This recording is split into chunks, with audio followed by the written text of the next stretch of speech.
So far, the year 2024's most surprising genre has been the genre of horror. I mean, come on, look at these films so far that have come out that have been really great in the horror genre. I was really hoping that Tarot would continue that lineup, but obviously it did not. Okay, so from the get-go, I expected this movie to kind of be like Ouija. You guys remember the movie Ouija, where a bunch of teens, find an Ouija board in a house where one of their friends died, they want to say goodbye, and they start messing with something that they shouldn't be messing with, but they do it anyway because they're stupid? That's what I felt like this movie was going to be like, except with tarot cards. Turns out, it wasn't like that at all. It felt more like Cabin in the Woods, at the beginning at least. That's the aspect that it was going for, and then it kind of moved away from that.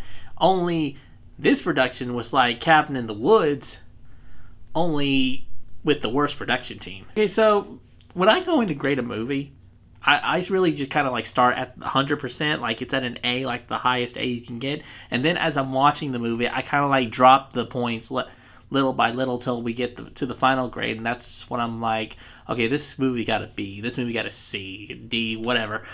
This movie immediately dropped from A to B for me because it wasn't even rated R. It was rated PG-13. And that completely lost a lot of my interest because with what I was seeing in this trailer, I was expecting some good gore here and there with the way these people were going to die. But all we got was a little after-kill splatter. And I'm like, oh man, this is lame. Another bad thing about this movie is the fact it felt like it started at two different points. Like it had two opening scenes. Unlike, first it had an opening scene with these characters in the woods that they Airbnb'd a mansion. And by the way, we got no character development with them. We just got slapped with these characters. No build-up whatsoever, no development. I'm like, wow, okay, we just got slapped with characters here. And then like 15, 20 minutes into the movie after everything's like starting, then we get a title card. I'm like, okay, why are we getting the title card now? I was like, so what, that was just like a prequel scene or whatever? Now this movie's starting? I'm like, what? When did the movie really start here? So, I mean, two openings. I'm like, and both of them were bad, by the way. I'm like, wow, this is not going well. Though this movie had its bad moments, it did have some moments with creativity. Like, well, the most creativity was shown with the kill scenes. Of course, when these people read their horoscopes, they get everything, told about them and how everything is going to happen in their lives. And the way they die has a connection to their horoscope. So that was creative, and I enjoyed that, the different ways that people got killed. The only thing I didn't like, of course, was that we didn't get any gore.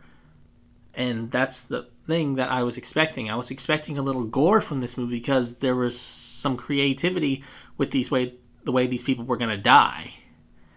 But I mean, no, we couldn't get that because, of course, PG-13 kind of limits that. I felt like this was a movie that if you didn't understand how tarot cards work or you don't understand how horoscopes work, then it's going to be like too complex of a movie, and it's too short of a movie to go into any explanation because it doesn't go into a lot of explanation either. I mean, I've had my horoscope read once or twice, so I kind of understand how tarot cards work, but I mean, not to that extent. But I didn't get lost in a lot of places in this movie, even though there were a lot of complex things going on when this movie was pretty short. But I mean, I feel like this movie should have gone more in depth. If it probably got more in depth, it could have been meant for a bigger audience, but it seems like if you don't understand how tarot cards work, then some people are going to get lost. This movie had a lot of chances to capitalize, but just didn't, and it just felt like it missed so many chances. That's why I'm giving Tarot a C. Decent horror movie, but not part of the all-star lineup that has been shown so far this year. Alright, well, if you guys have seen the movie Tarot, please comment here down below what your thoughts were on it. Also, if you like my other videos, don't forget to like and subscribe. I'll see you guys next time, and remember, stay epic!